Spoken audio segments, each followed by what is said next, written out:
Lifting family, welcome back. This video is on 3 tips to make sure that you make that transformation successful. If you're dad, like me, you've kind of ridden the wave and you've looked around and there's been people out there that have motivated you, but at the same time, maybe they seem way too intense. And that's part of the reason why you decide not to do this. There's just too much focus. You need to be all in or nothing. And I'm here to tell you that that's not at all the case. In terms of consistency and getting to the level that you're looking for, the first step is consistency. The first step, reminding yourself that days off, time off, it's all going to happen. There are days where something is going to come up and you end up missing a day. Get over it. Move on to the next day. Plan to move your workout week to the next day. Or unfortunately, unlike some gym bros, you might have to skip a day. Yes, that sucks. Yes, it's going to hurt your lifetime record of missed workouts, and that's going to sound good in 20 years when you can say, I've only missed a handful of workouts in my workout lifetime. Ready to get up to 50. Stop trying to be everyone's success story. Start being your success story. Stop getting focused on what other people are doing. I've been at what I would consider my worst.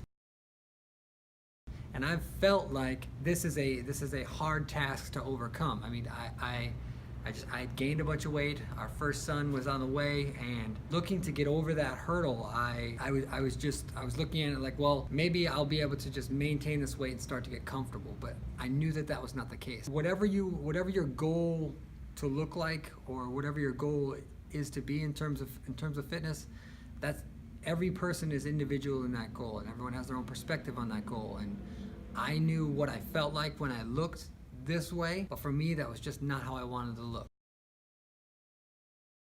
The next thing for success is to track your macros. Yes, this is something that you've probably heard about. You need to focus on protein, carbs, and fats. I'm not going to be the guy that tells you that it's this percentage of this or this percentage of that. It is incredibly easy to overeat without really focusing on the macro aspect. If you look at nutrition labels, that's a fantastic place to start. But the problem there is that usually the calorie estimation is under what the actual calories are within that product. So you might look at something that says 250 calories for the serving, but it's somewhere around 270 or 280. You start to couple that with something else, that starts to be where these additional calories start to really add up. And that's problematic, obviously, because you're somebody that's focused on calories, and so you're trusting the calories that are in a product, and you've got a goal to hit. That's not a high enough focus. That's not a high enough level of focus. Look at the carbs, look at the protein, look at the fat. Start tallying those things up. I do use MyFitnessPal. I do use it every day. It is not awesome, okay? It is not something that's super easy, but it's also not super easy to have conversations with people where you're like, yeah, I'm gonna start working out tomorrow. I mean, I've got a plan and I'm gonna stick to it. And then in 2 weeks, I've got a plan and I'm going to stick to it. And then in 6 months, it's that same thing. It's a repeated effort. Sooner or later, you're going to have to buckle down and focus on this and focus on the right things to move you forward. Part of that is tracking your macros.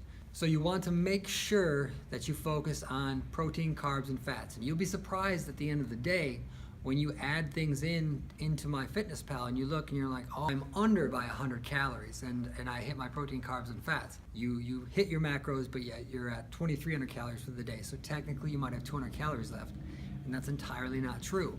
And that's where the problem really starts to become with the calories versus the macros. So the third tip is to make sure that you take progress pictures. It sucks to look back at when you were at a certain weight that you didn't want to be at, or you looked a certain way. Maybe you're gaining weight. Maybe you're at a point where you need to gain weight. You need to gain muscle. Whatever end of the spectrum you're at, take progress pictures. It's great to also remember what that was like, just so that on the days that you're feeling rough and you're feeling down, that you remember, here's where I was and here's where I am, and I want to make sure that I don't get back to that. Again, overall, the big thing is going to be consistency. That's going to be kind of like that high level piece that you're going to want to look for here. And just remember that things happen.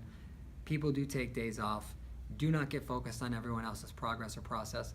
This is your journey, so make it the best and keep focused. Thanks for watching. Thank you for your support. Remember to click that like button, smash that thumbs up, turn on notifications. Please remember to subscribe to my channel. Thank you for watching, and as always, keep pushing.